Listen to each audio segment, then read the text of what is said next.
Pues vamos a continuar. Te voy a pedir el favor, si abres tu Biblia, acompáñame. Vamos a ir a el Salmo 137. Seguimos estudiando. Hemos estado estudiando el Salmo 137 en estas semanas.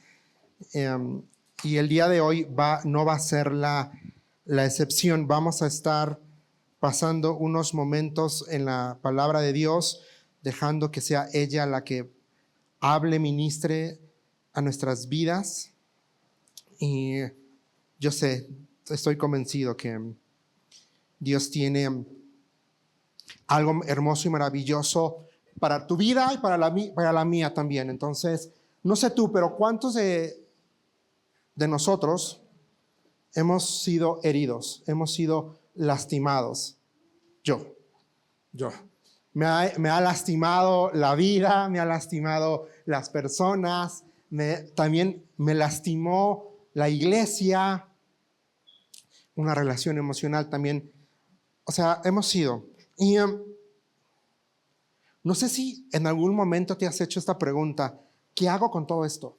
¿Qué hago con el dolor? ¿Qué hago con la herida? ¿Qué hago con esto que llevo adentro? Y hay traiciones que no se olvidan al día siguiente. Hay traiciones que están ahí, que ahí se quedan y que ahí las estamos pensando y volvemos a ellas y estamos una y otra vez recordando y en vez de hacer un bien nos estamos haciendo un mal. Hay injusticias que no se desaparecen y quizá tú puedes decir, pero es que mis papás quizá consintieron más a mi hermano, a mi hermana, y para mí siempre era lo último. O quizá, ¿por qué no me tocó nacer en otra familia? ¿Por qué hay agravios, hay ofensas que siguen resonando en tu corazón con una fuerza? Aunque ya ocurrió mucho tiempo atrás, aunque ya pasó mucho tiempo, seguimos ahí y sigue ahí ese dolor, esa vamos a llamarle así, esa herida que no ha terminado de sanar. Y yo pensaba y decía, ¿qué hago con esa herida que todavía no termina de sanar? ¿Qué hago con esa injusticia que no encontró castigo? ¿Qué hago con esa indignación que siento cada vez que empiezo a recordar lo que me hicieron? Y empieza la sangre a hervir y empieza a ir. Yo sé que eso no te pasa a ti, solo me pasa a mí. Yo sé que tú no eres como yo, que tú no te enojas, que tú todavía sigues, que tú no eres como yo, que a veces sigue recordando.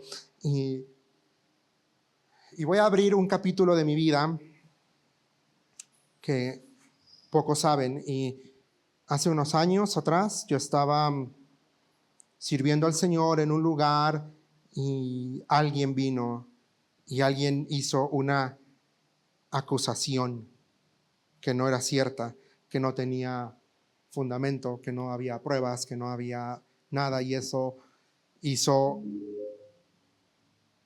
mucho daño.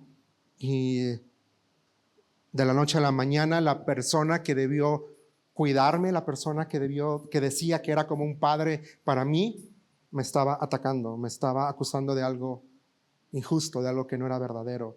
Y de la noche a la mañana perdí una comunidad de fe, perdí mi familia espiritual, perdí. Y yo recuerdo noches ahí estar diciendo, ¿cómo duele, papá? Duele, todavía duele esta herida.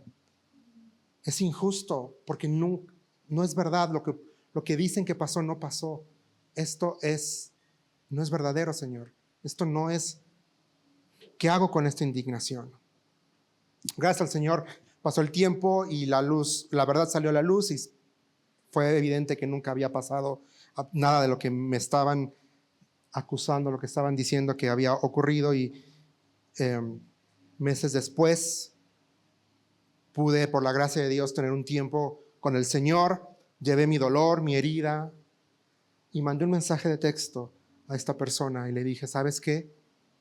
Te perdono. Te perdono porque sí me heriste, sí me lastimaste. Pero sabes que yo también te quiero pedir perdón por mi reacción. Te quiero pedir perdón si yo hice algo que en ese tiempo que te ofendió y que a lo mejor te llevó a ti a querer actuar de esa forma. Perdóname. Perdóname.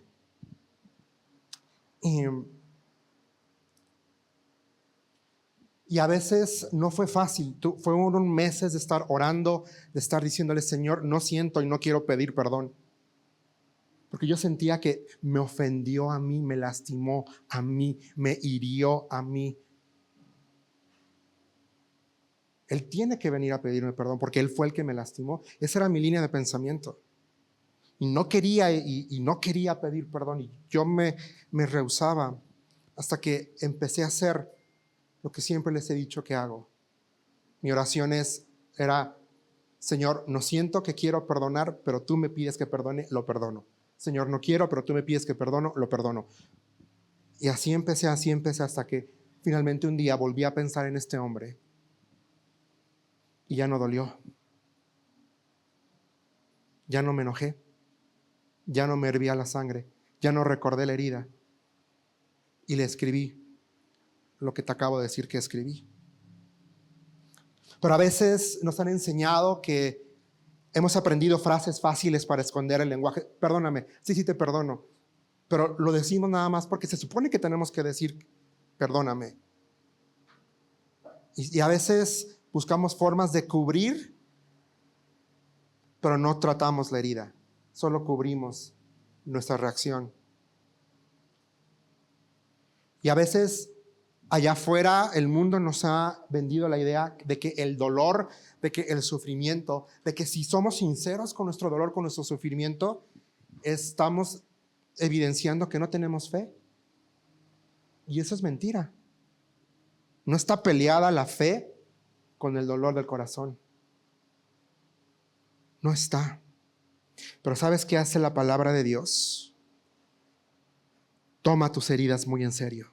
Toma eso que se hirió en tu corazón, eso que se lastimó, eso que fue dolido, lo toma muy en serio. La palabra de Dios nos permite, y a mí y a ti, decir cosas crudas delante de Él. Y cuando digo cosas crudas es decirle, Señor, y sale toda la verborrea. No siento, no quiero, me hirió, me lastimó, pero... ¿Sabes? Hay espacio para eso. Dios no está peleado con que vengas y le digas, estoy cansado, estoy harto, estoy fastidiado, ya no puedo más, me duele hasta el alma, me duele tal. Dios no está. La palabra de Dios nos enseña que podemos llevarle a Él todo lo que quizá no le puedes decir a otra persona. Se lo puedes decir a Él. Él ya lo sabe, Él ya te conoce y Él no se va a ofender y Él no va a decir, ¡ah! Juan Marcos está usando ese lenguaje delante de mí. Él no se va a enojar, al contrario. Yo imagino a Dios diciendo, va Juan Marcos, sácalo. ¿Qué más? ¿Qué más hay? ¿Qué más hay ahí? Ahorita es el momento, sácalo. Ahorita es el momento. Sácalo. Y pensaba en esto porque no están ustedes para saberlo ni yo para contarlo. Tengo autorización de Carla para contarlo, pero en estos días tuvimos que tener ella y yo un ejercicio de mucha transparencia y de mucha sinceridad y poder decirle, mira Carla, y ella me hizo preguntas muy directas, tuve que responder sin filtro, sin nada. Y yo le decía, ¿sabes? Porque ella dijo algo que me hizo libre en esta semana. Ella me dijo, Juan Marcos, no quiero un hombre perfecto. Solo quiero un hombre sincero y transparente. Y eso me libró. ¿Sabes? Yo que escuché un, Juan Marcos, aquí hay un puerto seguro para que saques todo lo que tengas que sacar. Entonces, cuando viene esta sesión de preguntas y de tú y yo nos estamos haciendo preguntas, ¿sabes? ¡Pum! Todo salió y todo fluyó. Y yo pensaba, Señor, así es contigo. Tú me dices, yo soy el puerto seguro para tu vida. Tú puedes venir y puedes decirme todo. Pero a veces nos hemos comprado la idea de que es erróneo ser vulnerable delante de Dios. Que Dios espera que tú y yo seamos perfectos, que no reconozcamos nuestros errores. Y yo vengo de un trasfondo así, donde me enseñaron que no podía, que no era correcto, que un siervo de Dios no podía y no debía reconocer con qué lucha, lo que le duele, lo que le lastima. Y fueron 30 y tantos años de vivir así hasta que Dios empezó a hacer una obra y me empezó a enseñar lo hermoso que es la vulnerabilidad, lo hermoso que es ser transparente. Y empecé a caminar con un consejero, un varón de Dios, al cual tuve que venir y decirle, mira, este es mi historial, este es mi pasado, este es mi pecado, esto es con lo que lucho. ¿Y sabes qué? No se espantó. Y por ya muchos años, meses, me lleva a la palabra. Y yo ahí descubrí que podía ser vulnerable. Pero me costaba hacerlo quizá en otro aspecto más emocional, más uno a uno. Lo que estoy queriendo decir con esto, a lo que te quiero llevar, es porque vamos a leer hoy, vamos a estar meditando en un solo versículo el día de hoy. Pero es un solo versículo que me recuerda y que nos recuerda que podemos ser vulnerables, que podemos ser transparentes con Dios, que podemos decirle, me duele, sigo enojado, sigo molesto, no quiero. Y está bien que quizás hoy ocupas a escuchar esto, está bien que le digas a Dios, hoy no siento y no quiero perdonar a fulano y sultano, hoy. Pero no podemos habitar mucho tiempo en esa actitud de hoy no quiero. La Biblia dice que hay tiempo para todo, para reír, para llorar. Bueno, también hay un tiempo para decir no quiero, pero el gozo viene en la mañana, dice la palabra. ¿Qué quiere decir? Que en algún momento vamos a tener que decir perdono, pero tenemos que aprender a soltar, tenemos que aprender a llevarlo delante de Dios. Oremos. Señor, hay personas en este lugar que vinieron cargando heridas del pasado, frustraciones, que vienen cargando una piedra durante años, heridas que quizá nadie nunca pudo reconocerlas, traiciones que nunca encontraron justicia, agravios que se han vuelto sus compañeros constantes en su vida. Espíritu Santo, ven con ternura. Quítanos el lenguaje religioso que usamos para esconder lo que realmente cargamos. Danos honestidad delante de ti. Que tu palabra esta mañana, Señor, no sea más información, sino que podamos encontrarnos, sino que sea el vehículo para encontrarnos contigo, delante de ti, el juez justo y el Salvador misericordioso. Señor, enséñanos a llevar nuestras heridas al único que puede sanarlas. En el nombre de Jesús estamos orando, en Cristo Jesús. Amén y amén. Ahora sí, abre tu Biblia en el Salmo 137, versículo 7. Y dice el texto: recuerda, oh Señor, ¿puedes compartir porfa? Recuerda, oh Señor, contra los hijos de Edom el día de Jerusalén, quienes dijeron, arrásenla, arrásenla hasta sus cimientos. Un solo versículo, una invocación, un nombre. Edom carga siglos de sangre, de traición y de una justicia ahí pendiente. El texto dice recuerda, es una palabra importante. Y sabes, cuando venimos a la palabra de Dios y vemos esta palabra, no significa que Dios se olvida de las cosas, no es insinuar que Dios no tiene cuidado y que Dios es despistado como Juan Marcos. Yo soy muy despistado, a veces olvido por eso tengo que apuntar las cosas, porque si no, a mí sí se me van las cabras al monte. Y luego me cuesta mucho trabajo hacer que ellas regresen. Me cuesta mucho trabajo. Y sabes, es cuando el salmista dice recuerda, lo que está diciendo, le está diciendo a Dios, Padre, Actúa conforme a tu pacto, conforme a tu carácter, conforme a tus promesas. No está diciendo, yo sé que te olvidaste. Le está diciendo, Señor, por favor, ven, interven, actúa. Porque tú prometiste ser nuestro Dios, tú prometiste estar con nosotros, tú prometiste llevarnos a la tierra prometida, tú prometiste. Actúa conforme a tu carácter. Tú eres justo, tú eres santo, tú eres misericordioso, tú eres perdonador, tú eres amoroso. Actúa conforme a tus promesas. Yo voy a estar contigo, yo te voy a cuidar, yo te voy a proteger. Eso está aquí. Y sabes, otra parte en la escritura cuando leemos esta palabra de que Dios recordó, está en el libro del Éxodo. El pueblo de Israel llevaba 400 años siendo esclavos, clamando al Señor por justicia, clamando y diciendo, Señor, ¿hasta cuándo? ¿Hasta cuándo vamos a seguir esclavos? Y el texto dice que Dios se acordó de su pueblo. Y ahí ese acordó nos muestra que Dios actuó para preservar la vida de su pueblo. Entonces, cuando el salmista dice aquí, recuerda, él tiene muy presente que Dios se acerca, que Dios interviene, que Dios en su momento hace lo que tiene que hacer. Y es lo que le está diciendo, Señor, actúa, preserva nuestra vida.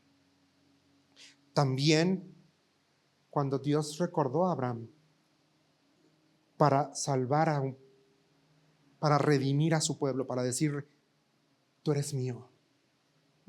Y quizá hoy tienes que recordar esto. Hoy Dios te está diciendo, hijo, hija, eres mío, eres mía. Yo conozco tu dolor, yo sé lo que te duele, yo quiero entrar, yo quiero hacer algo en tu vida. Fíjate qué interesante, acuérdate qué está pasando aquí.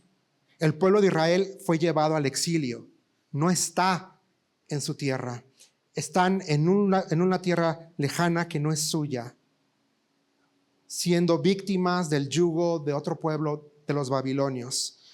Y el salmista no dice, Señor, dame la oportunidad para vengarme, nada más dame una oportunidad para pagarle a este pueblo. No dice eso. Y no sé tú, yo sé que tú no, pero yo sí me he encontrado diciéndole, no, Señor, dame una oportunidad para devolvérsela. Dame una para... Pero ¿qué está diciendo aquí? El salmista está diciendo, Señor, tú viste la herida, tú viste que fue injusto. Tú sabes la verdad. Tú eres el juez. Actúa conforme a tu justicia. ¿Y por qué dice la siguiente frase contra los hijos de Edom? Edom aquí son parientes también de Esaú. Israel son descendientes de Jacob. En pocas palabras eran pueblos hermanos. Pueblos hermanos. Y ahí en Deuteronomio 23:7 Dios le dice al pueblo de Israel claramente, no vas a aborrecer a los edomitas, al pueblo de Edom, porque es tu hermano. No lo vas a aborrecer. ¿Cuál es el pecado de Edom? Porque aquí dice, Señor, recuerda, oh Señor, contra los hijos de Edom. Porque cuando el pueblo de Israel cae a manos de Babilonia en el 586 antes de Cristo, Edom no actuó como hermano. Edom no entró a defender a su hermano. No lloró con Judá. No intercedió. No protegió al fugitivo. No hizo nada. Observó la desgracia. Y algo peor, se puso del lado de Babilonia.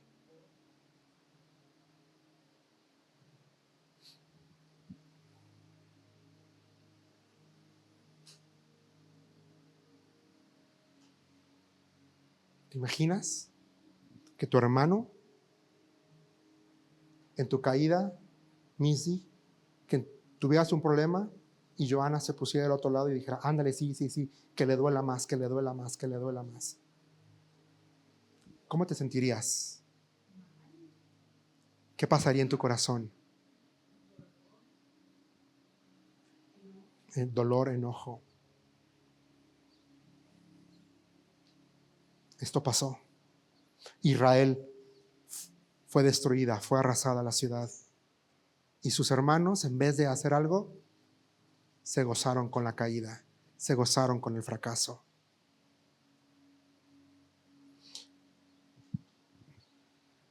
Abdías 1:11 dice: el día que te pusiste enfrente, el día que extraños se llevaban cautivos su ejército y extraños entraban por su puerta y echaban suerte sobre Jerusalén, tú eras uno de ellos. Le está diciendo Edom, tú eras uno de ellos.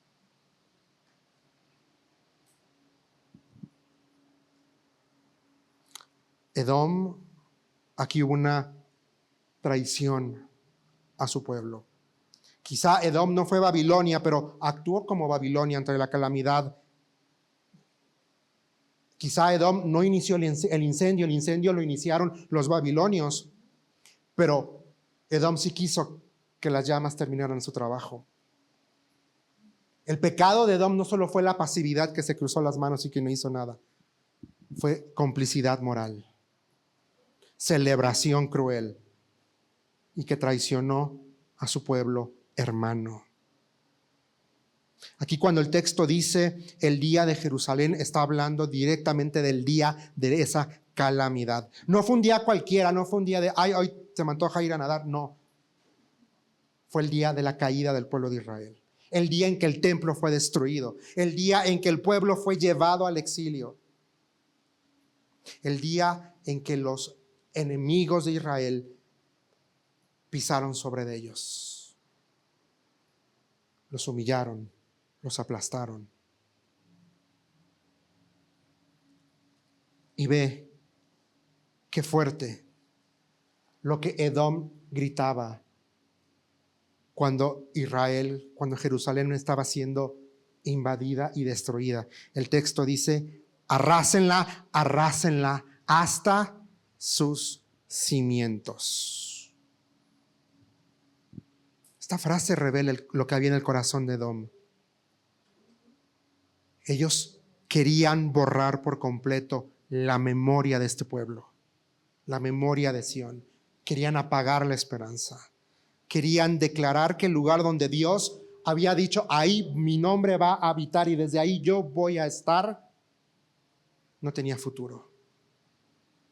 Ese es el peso de este versículo.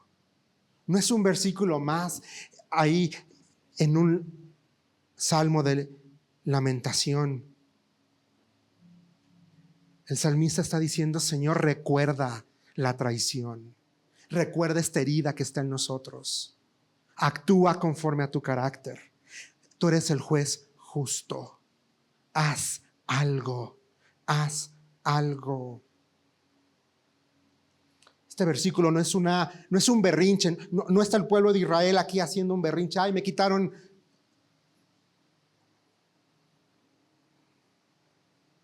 mi teléfono, ya no puedo, o me quitaron esto que yo quería.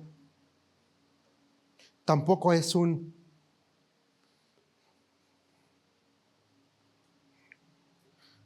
clamor sincero de un corazón herido, de un corazón roto, de una traición verdadera, de una injusticia que sucedió, de una profanación.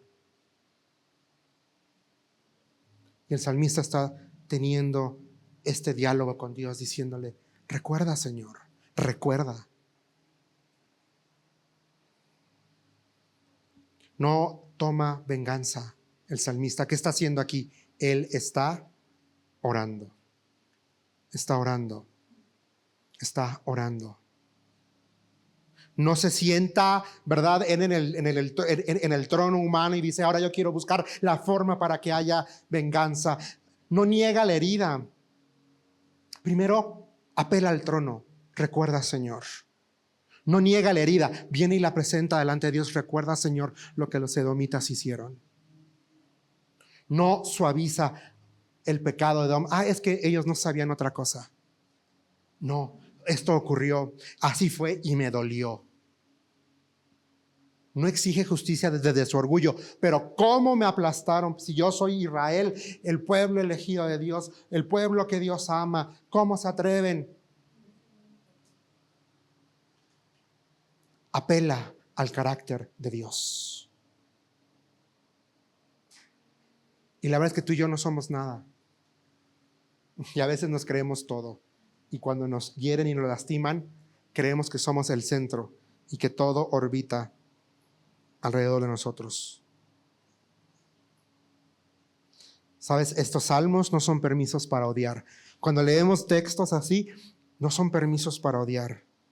Son oraciones que nos permiten a ti y a mí entregar el odio, entregar la herida y entregar un clamor por justicia al juez que puede hacer y responder a la perfección. Esto sí nos da permiso a la palabra de venir y hacerlo. Y sabes, la justicia sí importa. Y a lo mejor estás aquí el día de hoy sentado y estás pensando, estás diciendo, Juan Marcos, es que tú no sabes lo que me hicieron. Es que tú no sabes la herida. Y es que fue muy injusto. No, yo no sé lo que te pasó, pero yo sí sé por mi propia vida lo que es ser víctima de la injusticia, lo que es que te hieran, lo que es que te lastimen. Y la justicia sí importa porque Dios es justo. Y tenemos que recordar cómo empieza el versículo 7. Recuerda, oh Señor. Y quizá a lo mejor si lo leyéramos rápido puede ser que me digas, no, Juan Marcos, sí está pidiendo venganza, ¿qué crees? Pero no está pidiendo venganza. Observa con cuidado. En ningún momento el salmista está diciendo, véngame. No dice castígalos. Dice, recuerda.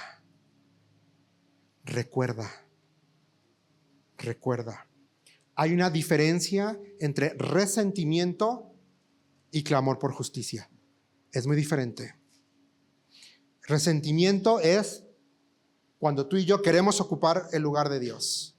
Es cuando tú y yo queremos controlar el castigo. Es cuando no hemos soltado la herida y la seguimos abrazando como si fuera gasolina para el coche de nuestro coraje, de nuestra frustración, de quiero que todos me abracen, quiero que todos me apapachen, o de quiero que les vaya mal.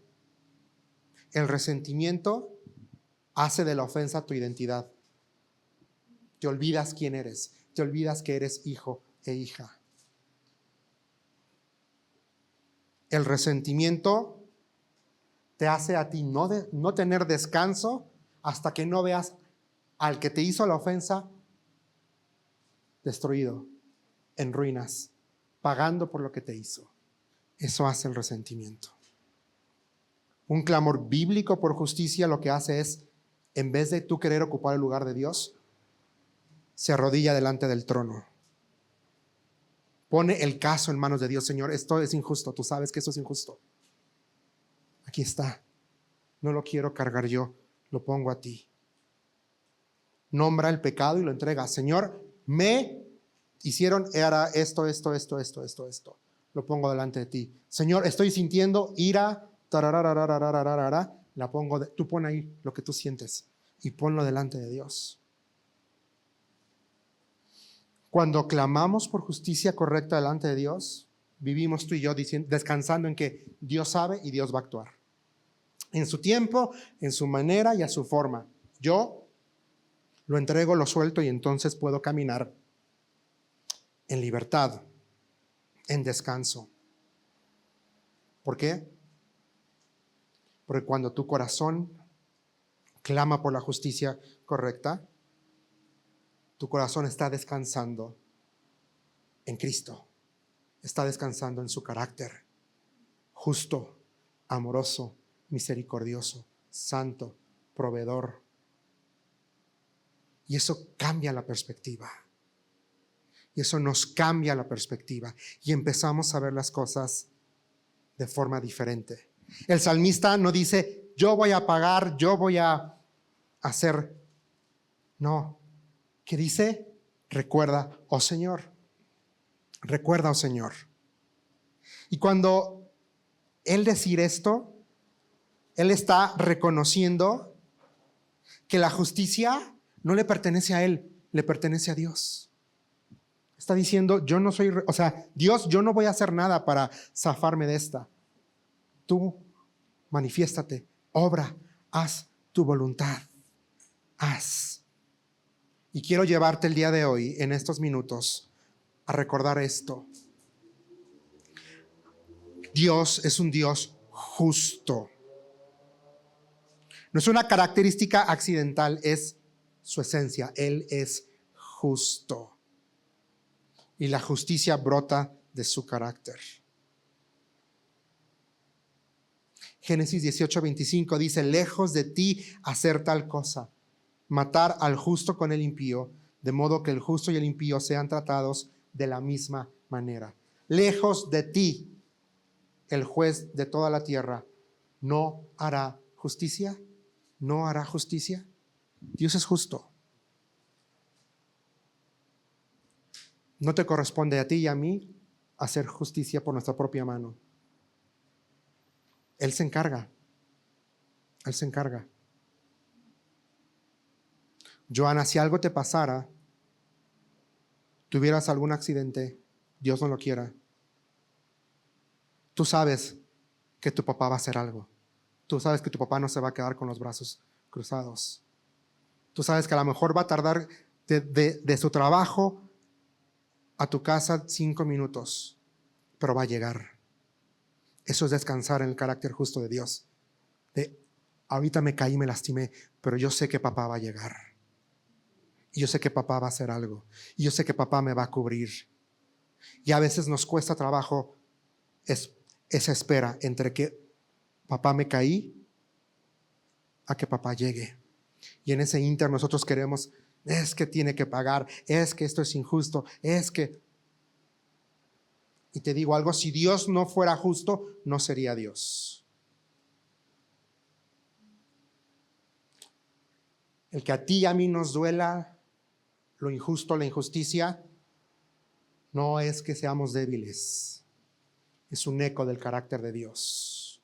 Porque Dios es justo y a Dios no le gusta la injusticia. Y Él va a actuar. Él va a hacer.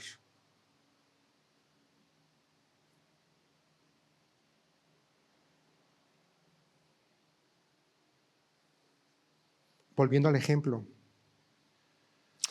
un padre con un hijo herido. Hay 3 opciones.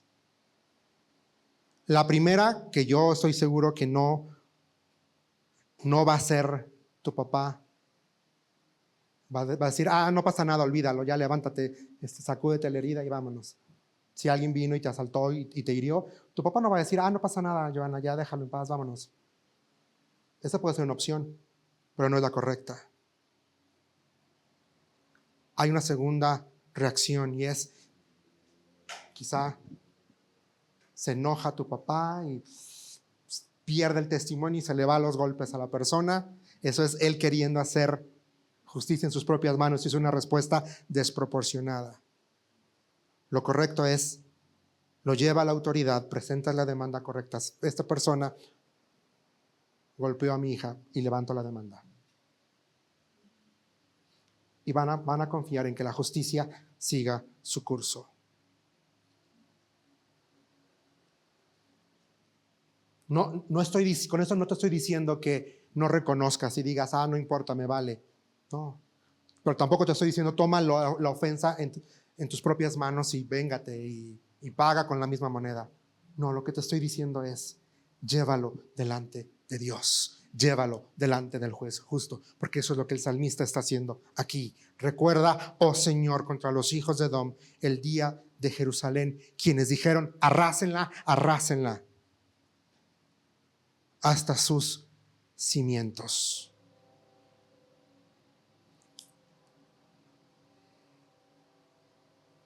Es decirle, lo que te estoy queriendo decir el día de hoy es una invitación a que puedas venir delante de Dios y decirle, papá, esto ocurrió. Tú lo viste. Actúa conforme a quien tú eres. Tú viste la herida que me hicieron. Tú conoces la injusticia. Tú sabes lo que estoy sintiendo. Yo no quiero tener resentimiento en mi corazón. Yo no quiero cargar ese peso. Lo pongo delante de ti. Haz lo que tengas tú que hacer. Y te hago esta pregunta. ¿Qué herida estás cargando el día de hoy que nunca has llevado honestamente delante de Dios? ¿Qué herida sigues cargando? ¿Cuál es esa piedra que sigues cargando que quizás has tenido miedo de decirle a Dios, estoy cargando con esto? Quiero decirte algo.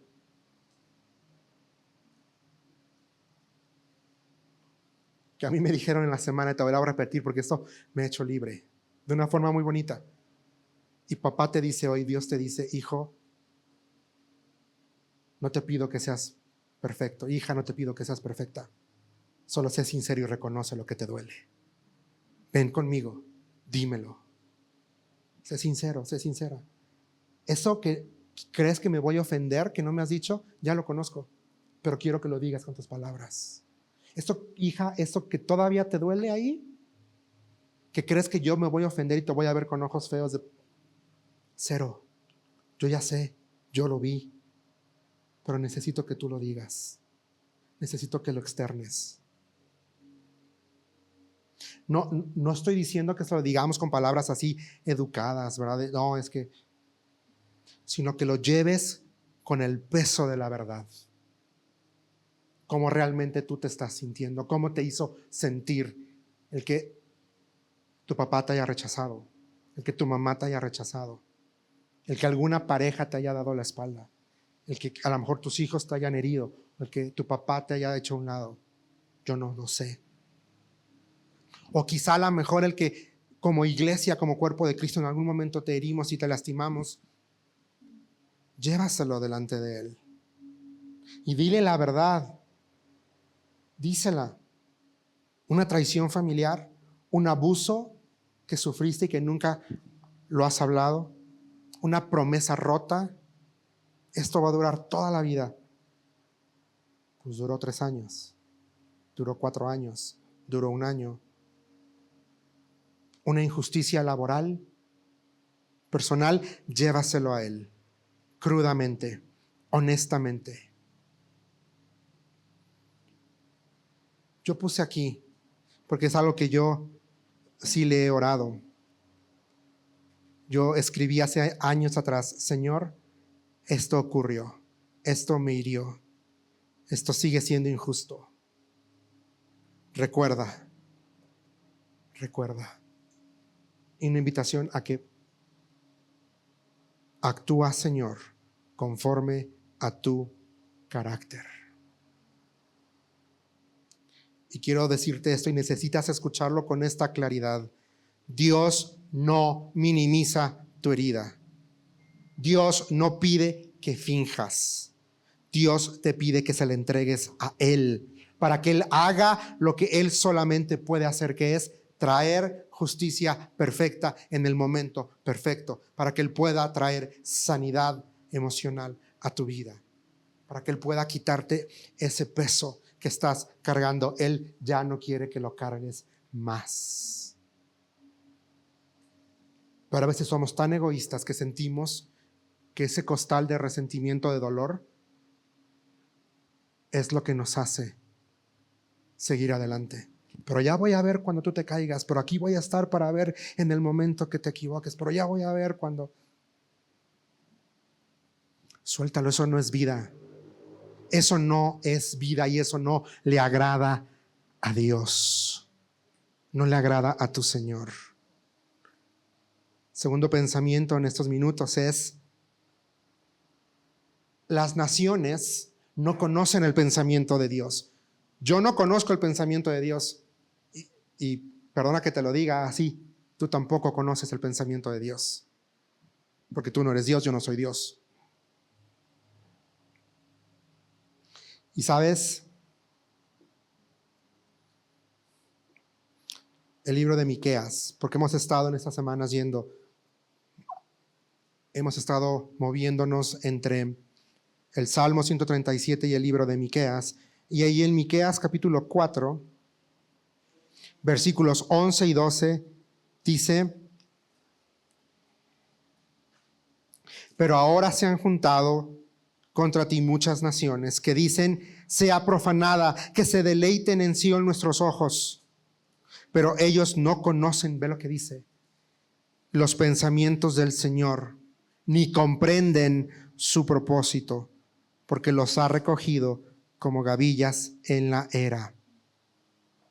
Ellos, dos cosas: no conocen y no comprenden. No conocen y no comprenden los planes de Dios. Y el lenguaje es similar, porque aquí en el Salmo 137, versículo 7, Edom está diciendo: arrásenla, arrásenla, destruye, destruye. Miqueas dice que las naciones dicen: que sea profanada, que sea profanada. ¿Qué estamos viendo aquí?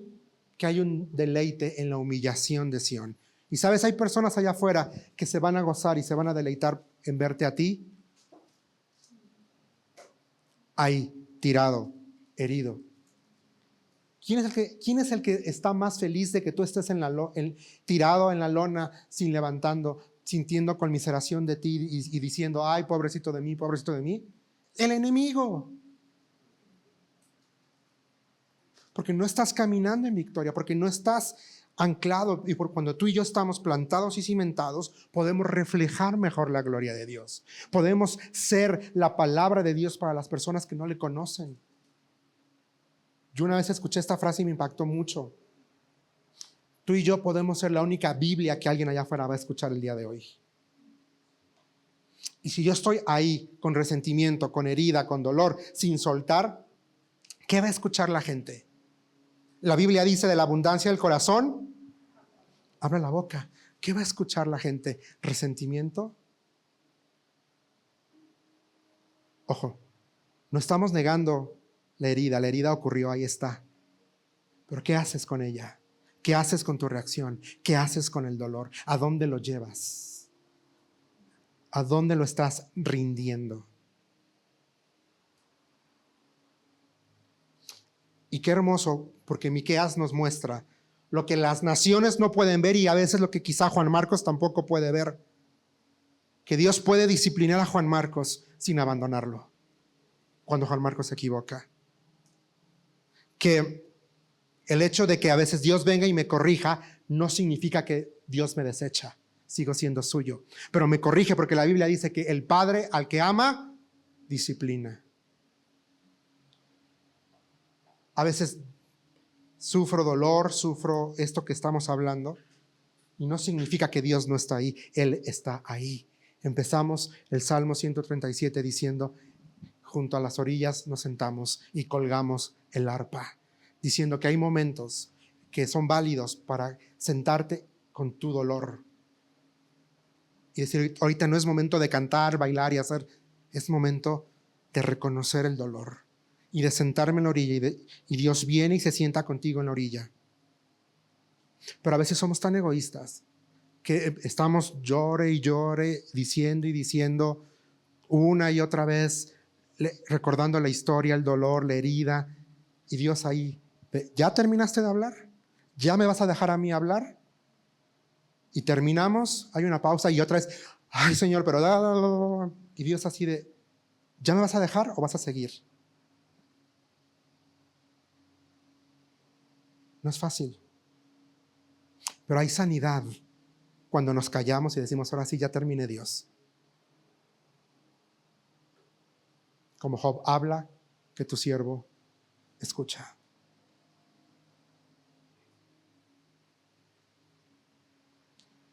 Y a veces Juan Marcos tiene que recordar que aunque está sufriendo injusticia, que está sufriendo, que le está lloviendo sobre mojado, su futuro no ha terminado. Porque tengo un futuro allá en la gloria.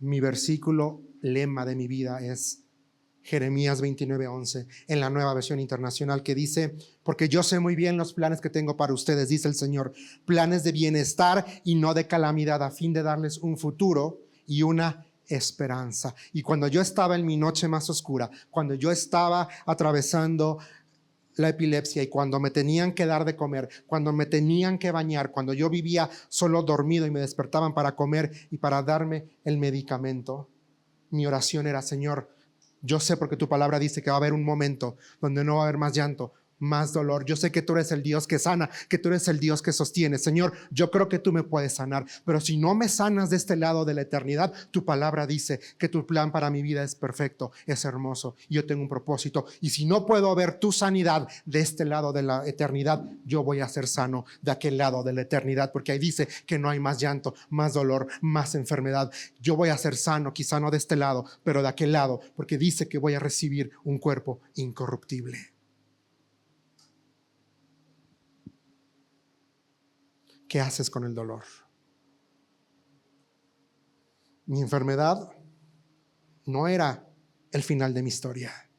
El final de mi historia se llama Jesucristo, porque Él es el autor y consumador de mi fe.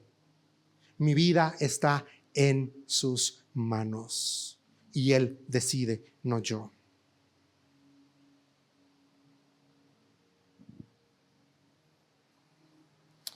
Y sabes, a veces cuando el mal parece que está triunfando, cuando la injusticia, cuando nos pasan por encima de nosotros, no significa que Dios se ha olvidado de ti y de mí. Cuando vemos que quizá todos alrededor de nosotros se alegran cuando caímos, que no viene nadie a abrazarnos, que no viene nadie a levantarnos, hay que recordar que ellos no tienen la última palabra. Dios tiene la última palabra. Yo puedo venir y puedo ponerme del lado de Marco y decir: Marco, vamos a levantarnos, vamos a orar. Pero al final el que tiene la última palabra para la vida de Marco es Dios. Quien tiene la última palabra para mi vida es Dios. Quien tiene la última palabra para tu vida es Dios. No las circunstancias, no el dolor. Que alguien sonría cuando tú tropiezas no significa que Dios le haya dado la razón a esa persona. A veces solo significa que esa persona todavía no ha aprendido a mirar con misericordia. Porque cuando tú y yo empezamos a mirar con misericordia, podemos ponernos al lado del que está roto, del que está herido. Y hace unos meses yo le dije a una persona: sea lo que decidas, vamos a caminar contigo, queremos caminar contigo, porque viene de ahí, viene de ese corazón. No estoy juzgando si decides A o decides B. Veo tu herida y quiero ser misericordioso, y la decisión que tú decidas, queremos caminar contigo, porque Dios te ama y nosotros como familia te amamos en Cristo.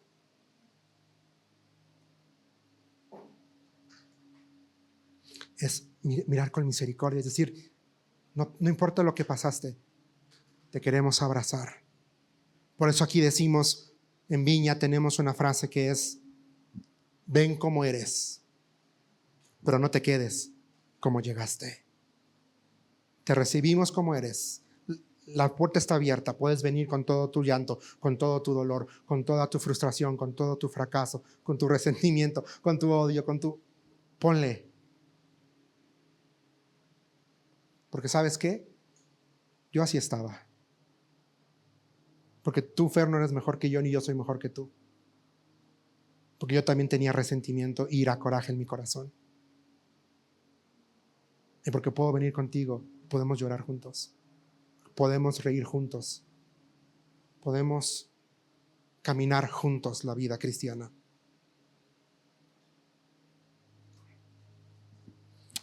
Y a veces para Juan Marcos fue difícil procesar esto, que a veces Dios me estaba corrigiendo sin abandonarme, que Él me estaba quebrando sin destruirme, que Él me estaba humillando sin desecharme. Porque la palabra dice eso: me fue bueno haber sido humillado por la poderosa mano de Dios para conocerte desde otra área.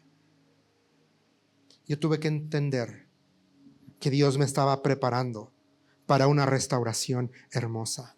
Pero antes de que llegara esa restauración, Mi orgullo tenía que ser corregido. Mi orgullo tenía que ser quebrantado. Y yo tenía que ser humillado. Para que todo eso que estaba ahí pudiera ser sacado y pudiera ser llenado con la verdad, con la palabra, y yo pudiera ser lavado, primero por la sangre de Cristo y después por su palabra. Es como una obra en construcción. Si tú entras a una obra, yo puedo entrar y puedo decir, ¿qué es esto? No le veo forma, todo está sucio, todo está tirado, todo está destruido. Una vez unos amigos estaban haciendo su casa y nos llevaron a ver la obra negra. Yo no veía nada más que pues pura piedra y puros ahí ladrillos y esta familia toda contenta, emocionada. Y mira aquí, acá, allá y allá. Y ellos estaban emocionados porque ellos veían algo distinto, porque ellos tenían el plano de la construcción y ellos sabían cómo se iba a ver. Yo solo estaba viendo algo a medio hacer. Dios tiene el plan de tu vida. Él sabe cómo va a terminar la casa. Quizá eres tú como yo, que vemos nada más ahí los ladrillos mal puestos y según nosotros mal puestos, porque no conocemos el diseño final. Hay enemigos, sí, hay personas que van a celebrar tu quebranto porque solo están viendo un momento de tu historia. No están pudiendo ver el final que ya Dios escribió para tu vida y para mi vida. Y ese final se llama Jesucristo. Y allá vamos. Dice el apóstol Pablo, puestos los ojos en Jesús, el autor y consumador, ¿de qué? De nuestra fe. De nuestra fe. Yo quiero decirte esto. La herida que sufriste no tiene la autoridad para definir el final de tu historia.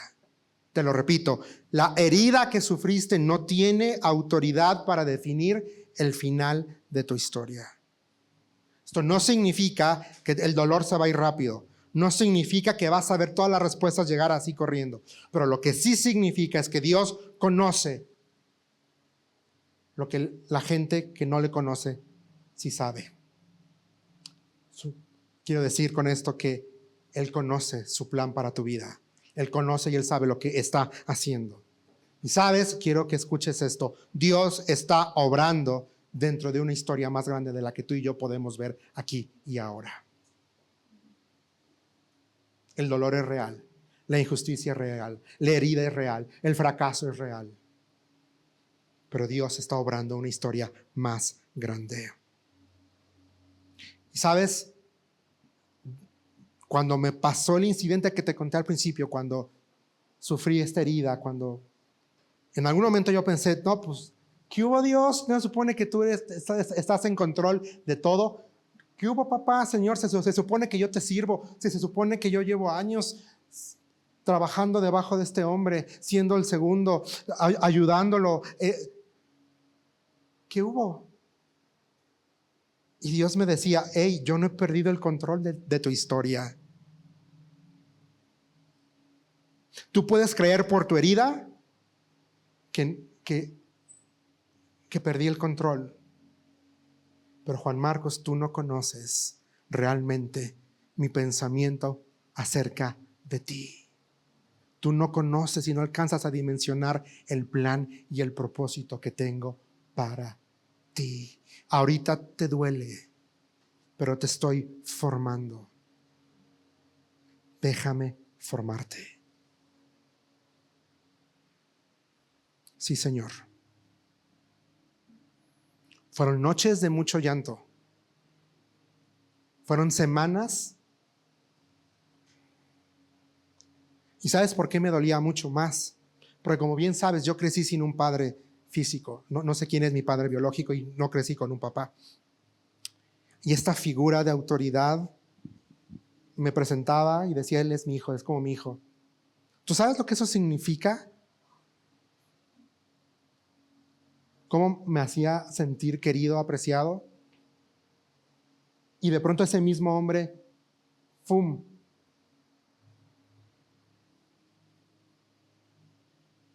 Fueron semanas de llorar.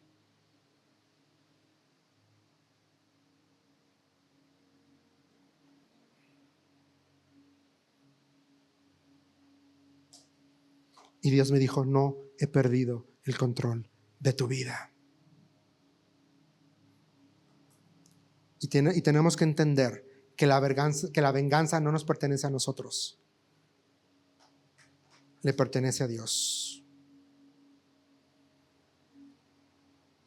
Justicia divina contra venganza humana. La justicia divina es santa. Está purificada por el carácter de Dios. Es exacta y es proporcionada. Y es justa. No está exacerbada. La venganza humana está movida por tus motivaciones egoístas de quiero que le vaya mal. Quiero que se le caiga el negocio. Quiero que, para que aprenda, para que se le baje. Yo sé que tú no has pensado eso, solamente Juan Marcos ha pensado, ojalá que le pase eso para que se le baje 2 rayitas a su...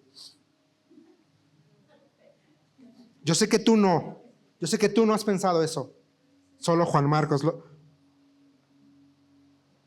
Y la venganza humana tiende a exagerar. Entonces me lleva a exagerar a esa herida, la magnifico y exagero. Y ¿sabes qué? La venganza causa más daño en nosotros que en la persona a la que le queremos hacer el daño.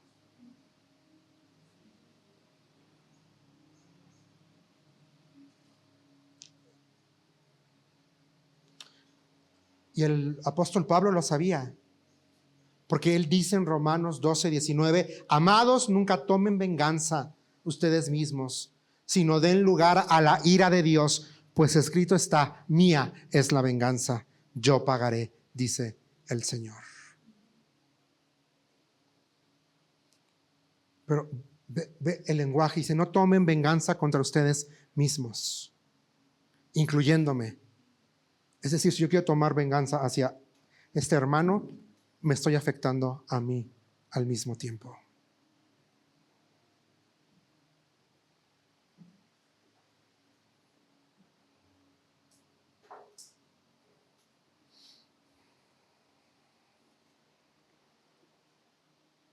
El Salmo 137, versículo 7 dice, recuerda, oh Señor, contra los hijos de Edom, el día de Jerusalén, quienes dijeron, arrásenla, arrásenla hasta sus cimientos.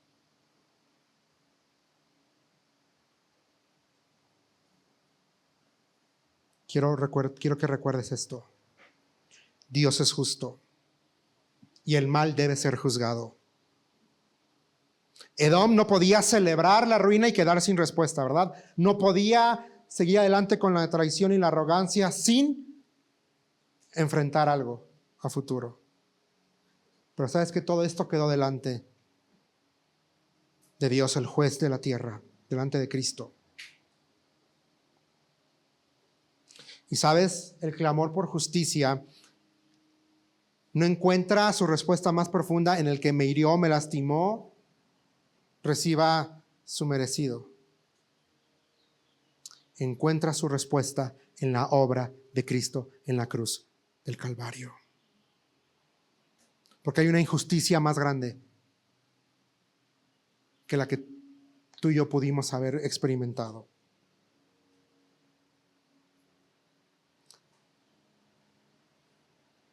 El ser humano dándole la vuelta al Creador. El ser humano desechando a Cristo. El ser humano aplastando la gracia. La cruz no suaviza el Salmo 137, versículo 7. la hace más profunda. Porque la cruz nos muestra que el pecado es más grave de lo que tú y yo imaginamos. Tan grave que no podía ser ignorado. Tan grave que no podía ser perdonado nada más por cualquier cosita. Tenía que haber un pago para el pecado, para el perdón verdadero.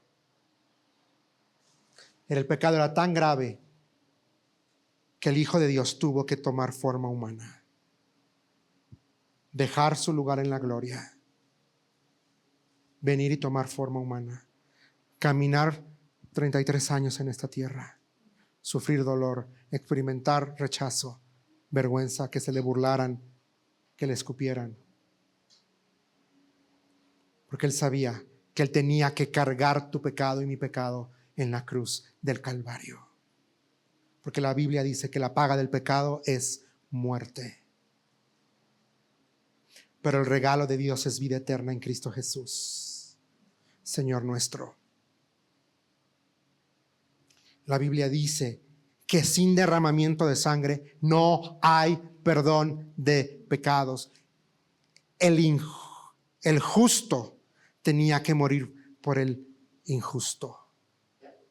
El santo tenía que morir por el pecador.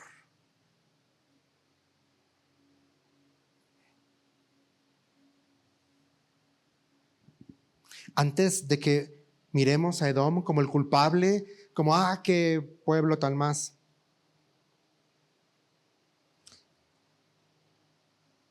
tenemos que mirarnos a nosotros mismos. Edom existió. Su pecado fue real. Su juicio fue real. No lo podemos borrar. Ocurrió. Y sabes, no sé tú, pero a veces yo he sido Edom delante de Dios cuando celebro que a alguien le fue mal, que a alguien que me hizo una trastada le va mal. Yo soy Edom cuando endurezco mi corazón, cuando no quiero buscar la reconciliación, cuando no quiero pedir perdón. Yo he sido Edom cuando vivo como si Dios no estuviera presente en mi vida. Y eso significa cuando yo no perdono, cuando yo no busco reconciliación, cuando yo sigo cargando la ofensa, cuando yo sigo y sigo y sigo.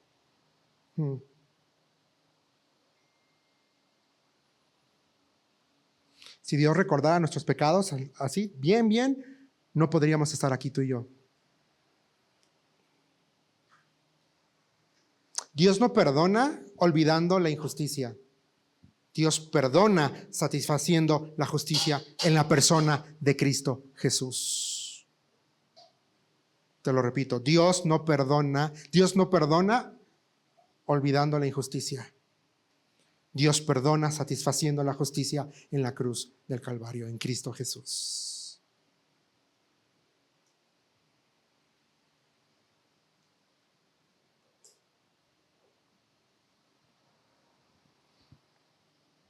En la cruz Él cargó tu pecado, mi pecado. En la cruz Él te perdonó y me perdonó.